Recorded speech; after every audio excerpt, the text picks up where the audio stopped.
우리는 어떤 모순 감정이 듭니다. 어떤 말씀인가 하면, 먼저는 우리는 하나님 앞에 백성이니까 마땅히 해야 할 일에 대해서 하지 못한 것에 대한 그런 죄송한 마음이 있죠.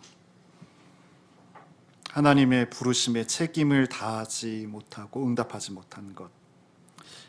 분명 신앙의 나이는 하나씩 늘어가는 것이 맞는데 그 신앙의 열매가 좀 부족한 거죠. 올 한 해 참 여러 가지 일들이 있었습니다.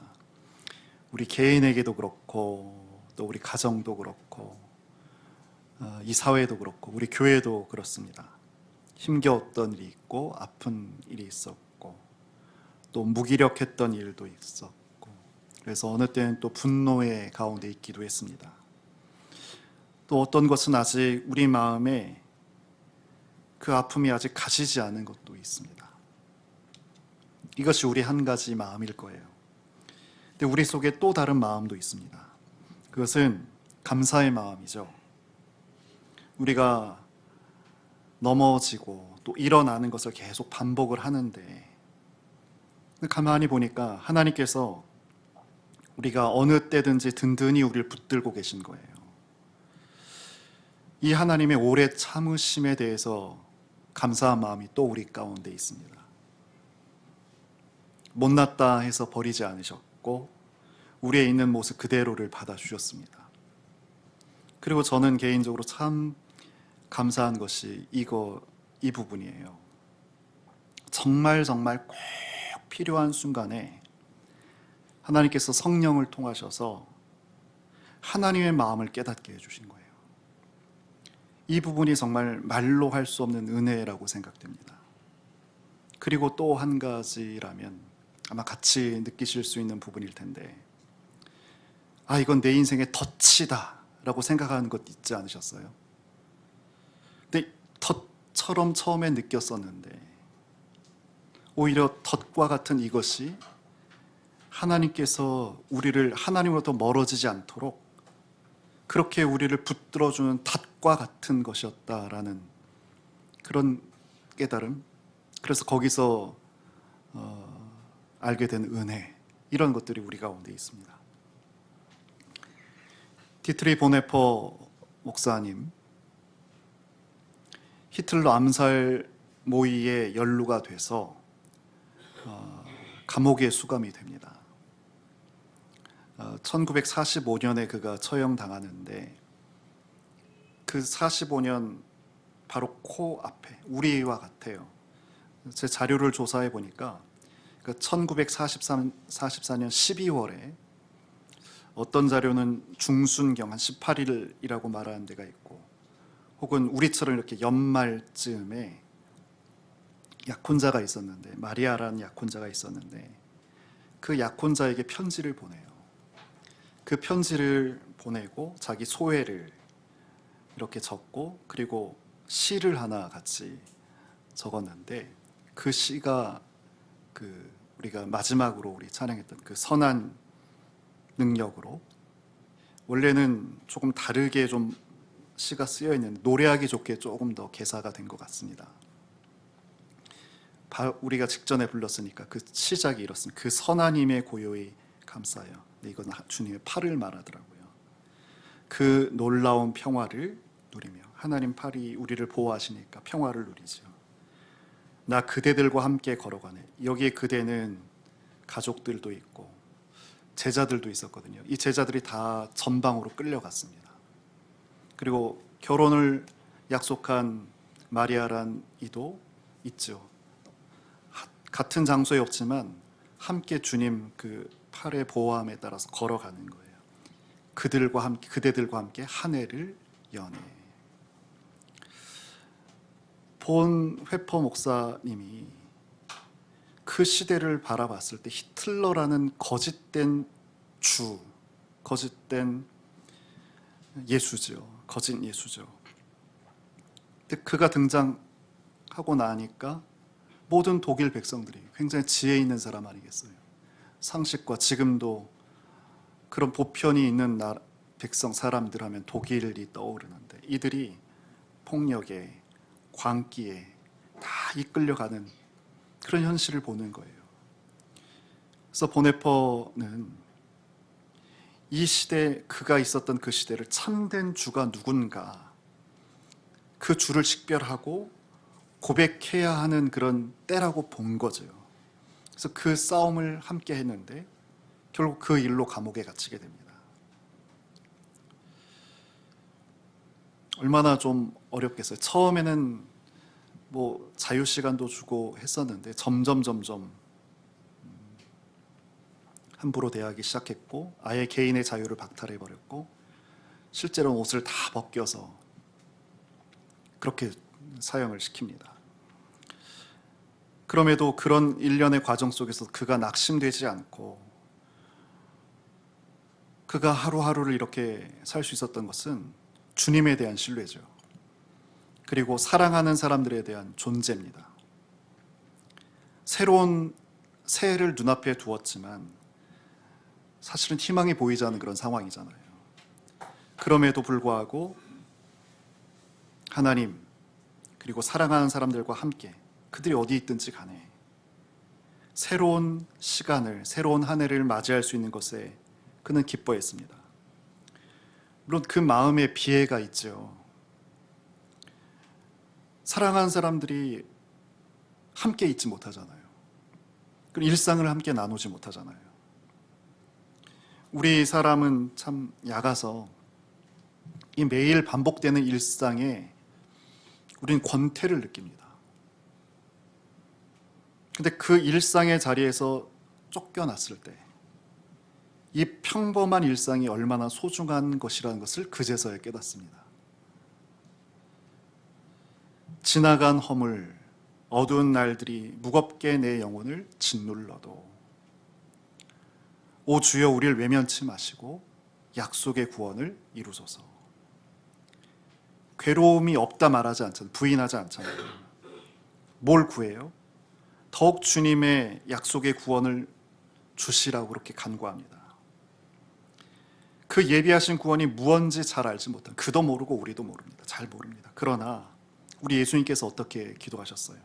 내 뜻대로 마옵시고 아버지 뜻대로 하옵소서. 그렇게 우리 주님 하셨던 것처럼 보네포도 주님께서 주시는 것이라면 어떤 것이든 받을 준비가 됐습니다. 그렇게 고백합니다. 그리고 찬양 총 4절이더라고요. 1절, 2절 후렴 부르고 3절하고 후렴 부르고 4절 후렴하고 후렴을 더하는, 그렇게 보통 부르는데 우리는 그렇게 하면 너무 시간이 기니까 1, 2절 후렴, 3, 4절 후렴, 후렴 한 번 더 오고 후렴 한 번, 그렇게 좀 끝송을 하려고 하는데 이 4절의 가사 그 이상으로도 내용이 있어요. 거기에 어떤 내용이 있냐면 쓰디쓴 무거운 고난의 잔 넘치도록 채워주실지라도 당신의 선하신 사랑의 손에서 두려움 없이 감사하며 그 잔을 받으렵니다. 이분의 삶을 이렇게 쭉 봤을 때 27세에 신학 박사가 됐고 너무 사람이 우리 신도의 공동생활 다 받으시, 그게 박사 논문입니다. 너무너무 좋아, 괜찮아서 그를 키우려고, 그를 중심에 세우려고 했던 사람들이 많았어요. 그런데도 이 독일로 다시 돌아왔거든요. 그리고 기꺼이 어려움을 겪고 순교하게 되는데 그의 삶을 봤을 때 지금 이 고백이 허황된 허언이라거나 자만이라거나 그렇지 않다고 생각이 됩니다. 정말 참된 믿음의 사람은 내게 좋은 일만 일어나는 것을 바라지 않는 것 같아요. 그것이 쓴 고난의 잔이라 할지라도 기꺼이 받아들이는 거죠. 피하려는 자에게 고난은 아픔입니다. 그러나 기꺼이 그 고난으로 가까이 다가간 자에게 있어서 이 고난이라는 것은 하나님께서 그들을 묶는 그런 끈이 되더라고요. 올 한 해 그리고 마지막 이날, 이 시간, 이곳에 있는 저와 여러분, 우리 모두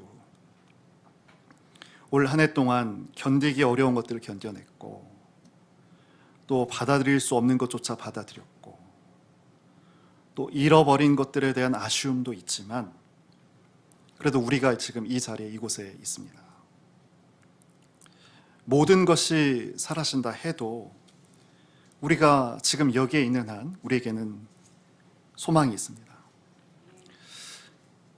바닥부터라도요, 다시 시작할 용기가 있으면 삶은 또 다른 기회를 우리에게 제공을 합니다. 빛과 어둠이 있고 희망과 절망이 있고 기쁨과 슬픔이 번갈아 있는 것이 인생이더라고요. 그래서 우리가 뜻한 바대로 되었다고 우쭐거릴 이유가 없고요. 또 그 뜻이 좌절됐다고 해서 낙심할 것이 없습니다. 그래서 성경이 이 한 절이 참 귀에 들리는데 우리 한번 찾아보겠습니다. 전도서 7장 14절입니다. 구약 시편 잠언 전도서 7장 14절입니다.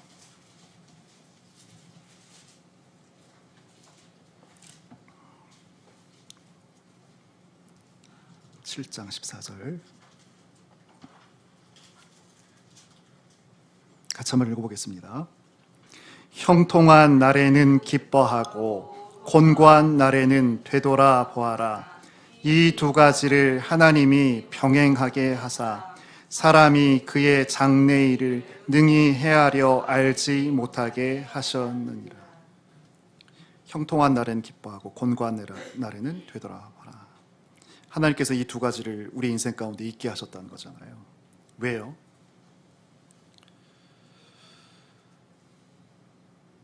우린 그제서야 나를 넘어서는 생각을 시작합니다. 어려움을 만나고 나서야 나를 넘어선 다른 것들을 기대하기 시작합니다. 좋은 것이 있을 땐 기뻐하시고요. 혹시 우리에게, 나에게, 우리 가정에, 우리 공동체에 어려움이 올 때 그때 이제는 숨는 것이 아니라, 피하는 것이 아니라, 탓하는 것이 아니라 깊이 한번 생각해 보는 거예요. 왜냐하면 이 어려움이 우리로 하여금 더 깊은 차원으로 우리를 연결해 주기 때문에 그렇습니다. 가만히 이 연말 또 새해를 앞에 두면서 우리의 사회가 또 우리의 교회가 어떻게 되면 좋을까 이런 생각을 해보셨죠? 안 했어요? 지금 같이 한번 해보시죠. 생명이라는 것을 가만히 보면 따뜻함이 있을 때 싹이 트더라고요. 식물이든 동물이든. 근데 나를 봐도 그렇고 세상을 봐도 그렇고 이 온기보다는 거칠음이 있는 거예요. 말도 거칠고 행동도 거칠고 마음도 그렇고 그래요. 그래서 얼핏 세상이 발전하고 과거보다 나아졌다라고 느껴지지만 이런 부분에, 생명을 맺는 부분에 있어서는 오히려 퇴화되고 있는 것은 아닌가 그런 생각을 합니다. 그래서 새해에는 우리의 사회에도, 이 나라도, 또 우리 교회에도 이런 따뜻한 기운이 좀 많아졌으면 좋겠다 그런 생각을 합니다. 근데 이렇게 관계를 맺으려면요, 무엇이 필요할까요? 상대가 내 삶에 들어온 것을 기꺼이 허용하려는 마음이 있어야 됩니다. 그리고 나 또한 기대를 가지고 상대에게 가까이 나아가는 것이 필요하죠. 상대의 말을 귀 기울여 듣고 또 그 뜻과 마음에 공감하고 그리고 함께 어려움을 풀어가는 거죠. 근데 이렇게 관계를 맺으려면 제일 필요한 것이 사실은 시간입니다. 이 어린 왕자 한 번씩 다 듣고 보셨을 텐데, 읽어보셨을 텐데, 이 왕자하고 사막 여우가 친구가 되는데 어린 왕자가 이 여우에게 이렇게 얘기합니다. 나 친구가 필요한데 시간이 별로 없다. 이렇게 얘기하는 거예요. 근데 여호가 지혜가 있어요. 왕자에게 어떤 얘기를 해주냐면, 이제 사람들은 뭘 알 시간조차 없어졌어. 이렇게 얘기하는 거예요. 여호가 왕자에게 너 정말 친구를 갖고 싶으면 나를 길들여라. 전 이 길들이다는 말에 딱 거기 사무쳐서 그 내용이 담고 있는 얘기를 그냥 쑥 그렇게 지나쳐 읽었던 경험이 있거든요. 가만히 잘 들어보세요. 이 표현이 굉장히 담고 있는 게 맞습니다. 나를 길들여. 친구가 되고 싶으면 나를 길들여라. 그럼 어떻게 해야 돼? 라고 묻는데 여호가 이렇게 대답합니다. 그 길들임의 내용을 들어보세요. 이 관계를 맺는 거란 뜻이에요. 참을성이 많아야 돼. 처음엔 내게서 좀 떨어져서 풀 위에 앉아 있어. 내가 곁눈으로 너를 볼 테니까 너는 아무 말도 하지 마. 말이란 오해가 생기는 근원이거든. 그러나 매일 조금씩 가까이 앉아도 돼. 지혜롭죠. 이것이 길들이라는 거예요. 다음 날 다시 어린 왕자가 이 여호에게 찾아왔는데, 그때 여호가 다시 이렇게 말합니다. 같은 시간에 왔으면 더 좋았을 텐데, 가령 왕자 네가 4시에 온다면 나는 3시부터 행복해지기 시작할 거야. 그리고 시간이 지날수록, 가까이 올수록 나는 점점 더 행복해질 거야. 근데 4시가 되면 안절분절 못하고 걱정이 되고 할 거야. 이렇게 행복이 얼마나 값 있다는 것을 알아내는 거지. 그런데 네가 아무 때나 오면 난 언제 마음을 곱게 치장해야 될지 알 수가 없어. 그러니까 관계에도 예의가 필요하다는 것까지 이렇게 얘기를 해줍니다. 우리가 누군가 관계를 좋게 맺으려면 시간을 함께 보내야 됩니다. 우리 삶이 힘겹다고 느끼는 것은 일이 고되기 때문에, 생이 고되기 때문에 그렇습니다. 그러나 근원적인 이유가 따로 있어요. 그것은 바로 우리가 뜻없는 시간에 밀려서 쫓겨서 살기 때문에 그렇습니다. 뜻없는 것에 열심히는 사는 것 같은데 밀려서 쫓겨서 살기 때문에 우리의 생이 고단합니다. 그럼 우리는 뭔가 해야 될 것 같은 강박이 우리 가운데 있어요. 아이든지 어린이든지 누구에게든지. 그래서 어떤 분이 이런 얘기를 하더라고요. 우리가 살고 있는 이 현대에는 산책하는 사람이 없대요. 방랑하는 사람이 다 사라졌다는 거예요. 그러니까 매이지 않는 자유로움을 사는 사람이, 가만히 한번 나를 비롯해서 2023년을 살았던 대한민국 아이부터 어른까지 한번 가만히 보세요. 그런 자유로움을 살고 있는 사람이 있는가? 다들 조급하고 부산하고 불안하고 이런 것들이 다 마음과 생각을 다 자리 잡고 있습니다. 늘 뭔가를 해야 한다는 그런 생각으로 살아가고 있어요. 그런 우리와 애굽에서 그 할당량을 늘 채워했던 애굽에 있었던 이스라엘 백성들, 그 처지를 한번 생각해 보세요. 다른 게 뭐가 있어요? 시간에 나를 맡길 줄 모르는 거예요. 그러니까 시간에 그냥 쫓겨서만 살죠. 그러니까 하나님께서 창조하신 것을 보면서도 경탄할 줄 모르는 우리가 됐고, 사실 그 아름다움을 우리가 인식할 수 있는 그것이 우리의 초조함이라든지 불안함이라든지 이런 것들을 다 잠재우게 하거든요. 근데 아름다움을 우리가 누릴 여유라는 게 없잖아요. 그냥 늘 조바심만 내면서 삽니다. 그리고 또 어떻게 해요? 하나님께서 함께 살라고 우리에게 친구와 이웃을 주셨는데 함부로 대합니다. 근데 우리가 누군가를, 이웃을, 친구를 귀하게 여기고 따뜻하게 그렇게 맞이할 때 우리 삶에 규모도 생기고 여유와 여백도 생기고 세상이 주지 못하는 그런 여유가, 평안이 그렇게 오거든요. 근데 우리가 이것을 못하는 거예요. 이것을 하지 못하면 삶의 근본이 무너지는 거죠. 이 삶의 근원이 무너지면 나머지도 다 어렵게 되는 거예요. 오늘 모든 주일이 다 소중하지만 23년 마지막 시간이고 또 새해를 또 준비하는 시간이잖아요. 이 시간에 한번 오늘 같이 그렇게 기도하고 오후에 기도문을 쓸 때도 기억하셨다가 그렇게 기도문을 우리가 작성해 봤으면 좋겠습니다. 우리가 함부로 살았잖아요. 우리가 함부로 살아서 우리에게 허락하신 이 시간이 굉장히 남루해져 버렸어요. 우리가 함부로 살아서. 근데 이 시간을 이제는 그런 각오를 했으면 좋겠어요. 하나님께 온전히 드리는 거죠. 하나님, 23년엔 제가 함부로 살았는데 새해에는 이 시간을 온전히 드리겠습니다. 그리고 그 새로운 삶을 살아내겠습니다. 그런 기도를 적어보는 거예요.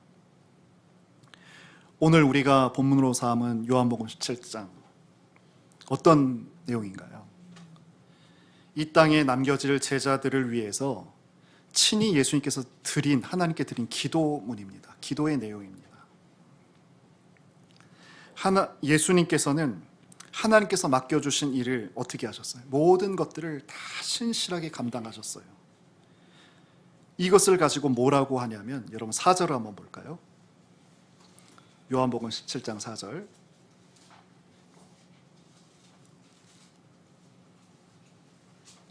17장 4절 같이 한번 읽어보겠습니다.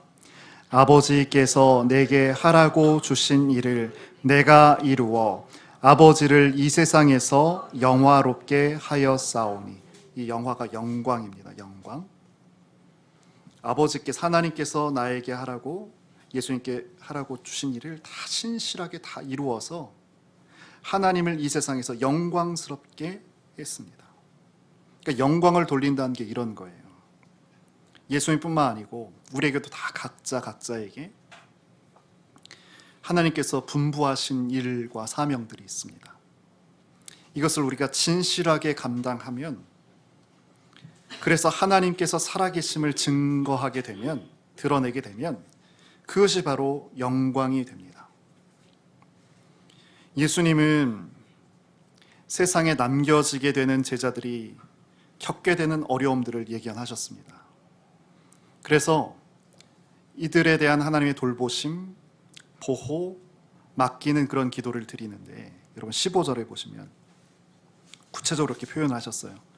같은 17장 15절. 내가 비옵는 것은 그들을 세상에서 데려가시기를 위함이 아니오. 어려우니까 그냥 이 세상 살지 않고 천국으로 데려가는 것, 그거 원하는 건 아니고 원하신 것 이거라는 거예요. 다만 악에 빠지지 않게 보전하시기를 위함입니다. 이것을 간절하게 기도하시는 거예요. 악에 빠지지 않고 보전해 주시기를. 예수님의 사람은 세상에 있지만 세상에 속한 사람이 아닌 거예요. 그래서 세상에서 예수님의 사람, 우리는 낯선 존재가 되죠. 힘이 정이잖아요. 근데 힘이 아니라 우리는 어떤 것을 추구해요? 사랑을 추구해요. 사랑을 추구해요. 그러니까 지금 이 세상에서 교회와 성도를 바라볼 때 어리석은 사람으로 그렇게 취급받고요. 또 어느 때는 조롱거리가 될 수도 있습니다. 세상에서 통용되는 그 논리 따라 살지 않기 때문에 신자라는 존재 자체가 세상 사람들 자기 양심에 부담이 되죠. 그래서 신자가 불편한 거예요. 우리 17장 바로 위가 16장이죠. 16장 마지막 절 한번 보시겠어요? 16장 33절에 우리 33절 같이 한번 읽어보겠습니다. 이것을 너희에게 이르는 것은 너희로 내 안에서 평안을 누리게 하려 함이라. 세상에서는 너희가 환난을 당하나 담대하라. 내가 세상을 이기었노라. 아멘. 이렇게 예수님의 자녀로, 제자로서 살게 될 때 맞이할 그 어려움을 숨기지 않으셨어요. 우린 직접 그때 가서 만나라, 그러면서 영화나 드라마 보면 얘기 안 해주잖아요. 숨기지 않으시고 다 말씀해 주시네요. 그러나 우리가 예수님의 기도를 지금 쭉 읽잖아요. 우리 주님의 기도가 우리를 붙들어 주시는 거예요. 예수님은 이때 예수님의 제자들을 위해서도 기도하셨지만 지금 우리를 위해서도 기도하고 계십니다. 그리고 구체적으로 17장 17절 보시면 그들을 무엇으로? 진리로 거룩하게 하옵소서. 아버지의 말씀은 진리입니다. 진리로 거룩하게 해달라고 그렇게 또 기도하세요. 거룩은 구별하는 거잖아요. 그리고 또 하나님께 봉헌한다라는 뜻이 거룩엔 같이 있습니다. 그러니까 속된 것, 더러운 것은 하나님께 드리지 못합니다. 그래서 그럼 어떻게 해야 되는가? 전통적으로 그렇게 자기 삶을 하나님께 드리길 원했던 그런 수사들이 있잖아요. 이들이 그렇게 지극히 애썼던 것이 세 가지가 있는데, 하나는 가난이었고요, 또 하나는 정결이었고요, 성결이었죠. 세 번째는 순명, 하나님의 명을 받는 거죠. 근데 우리가 더 익숙한 용어로는 순종입니다. 가난하게, 성결하게, 정결하게, 그리고 순종. 이 세 가지를 가만히 한번 생각해 보세요. 이 세 가지는요, 인간 스스로 자기를 숭배하는 이것을 해독시켜준 해독제입니다. 사람은 누가 가르쳐주지 않아도 본능적으로 돈을, 쾌락을, 권력을 추구합니다. 마치 신과 같더라고요. 그래서 이것이 사람들을 막 지배해요.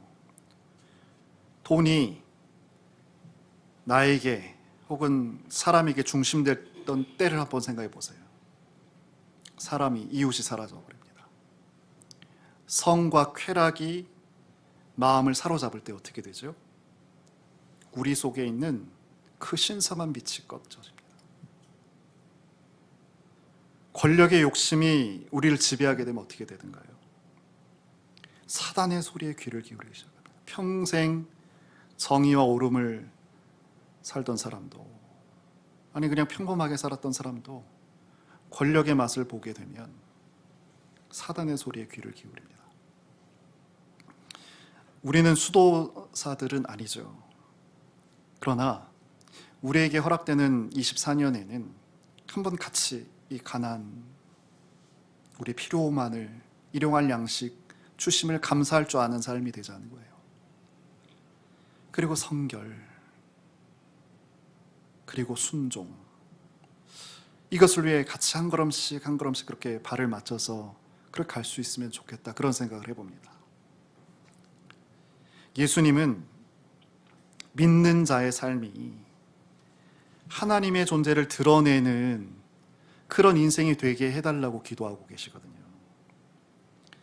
이 증언은 잘 보셔야 되냐, 말로 하는 게 아니고요, 삶으로 해야 되는 거예요.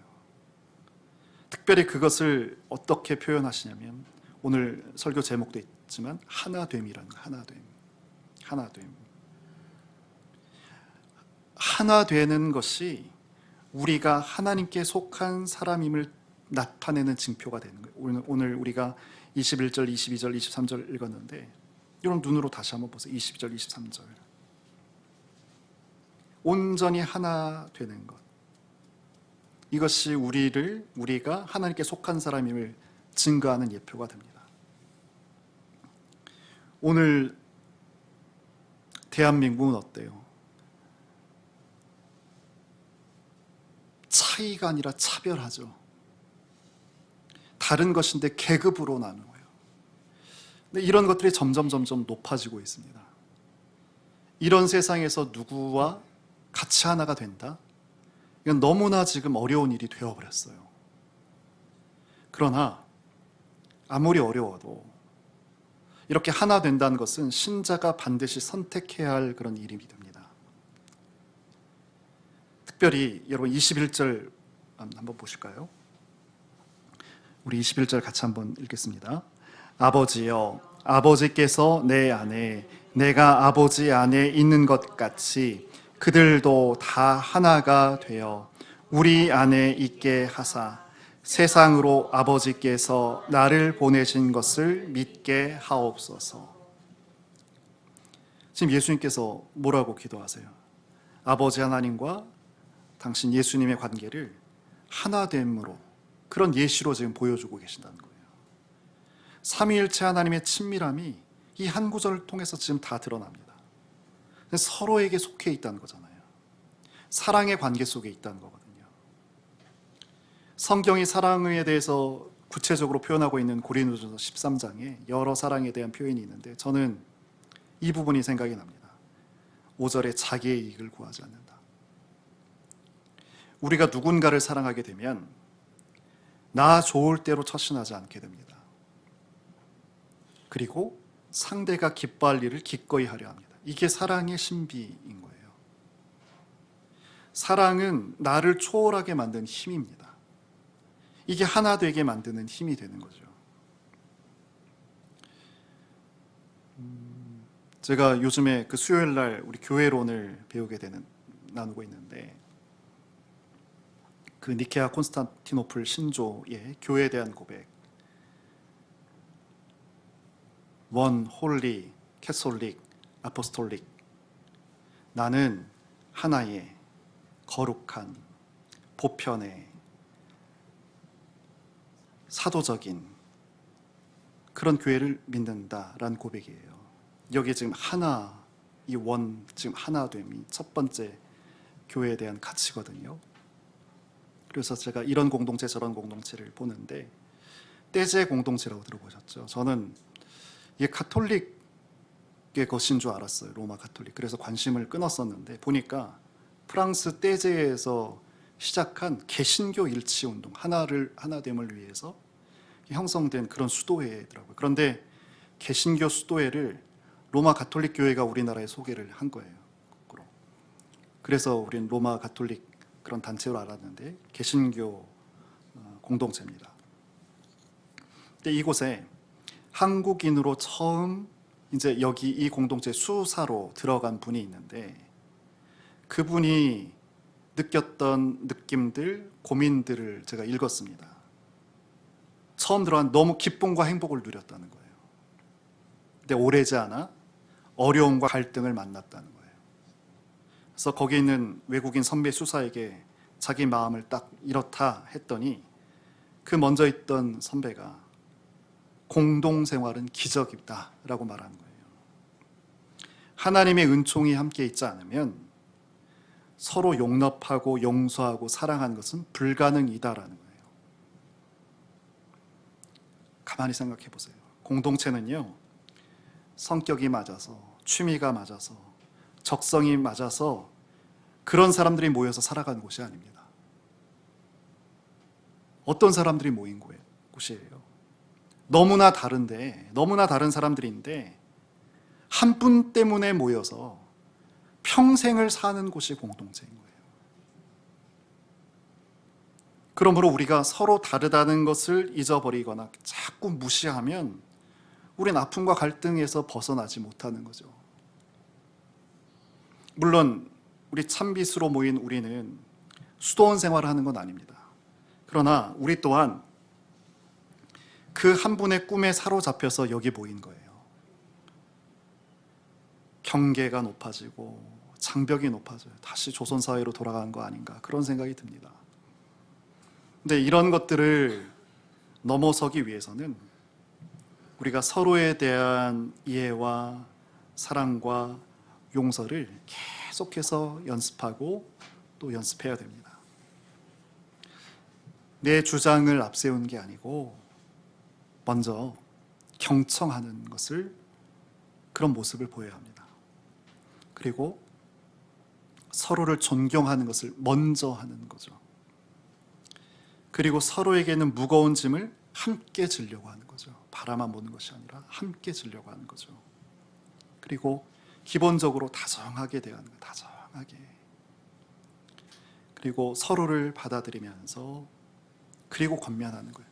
받아들이면서 순서를 기억하세요. 그리고 권면하는 거예요.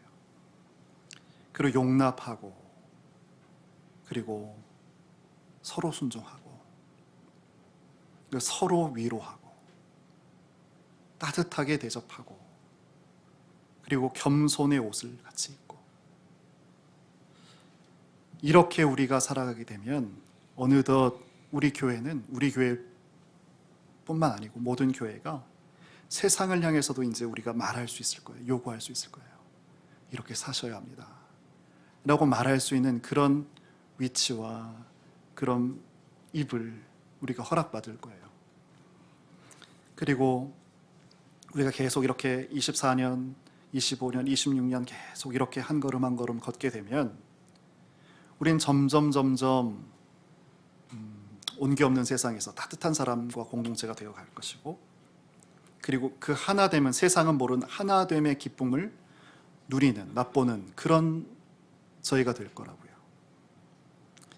그리고 걱정할 게 없는 게, 우리가 가끔 목표를 잃어버릴 때도 있잖아요. 걱정할 필요가 없습니다. 왜냐하면 언제든지 기다려주고 또 위로해주고 용납해주는 우리 공동체가 있기 때문에 같이 갈 수 있습니다. 이제 하나님께서 우리에게 새로운 한 해를 허락하실 터인데, 오늘 이 한 가지, 이 하나됨을 통해서 하나님께서 우리 아버지 되신 것을 나타내 보이는 그런 귀하고 아름다운 걸음을 걷는 그런 우리 참빛, 저와 여러분이 될 수 있기를 진심으로 소망합니다. 우리 같이 말씀 기억하면서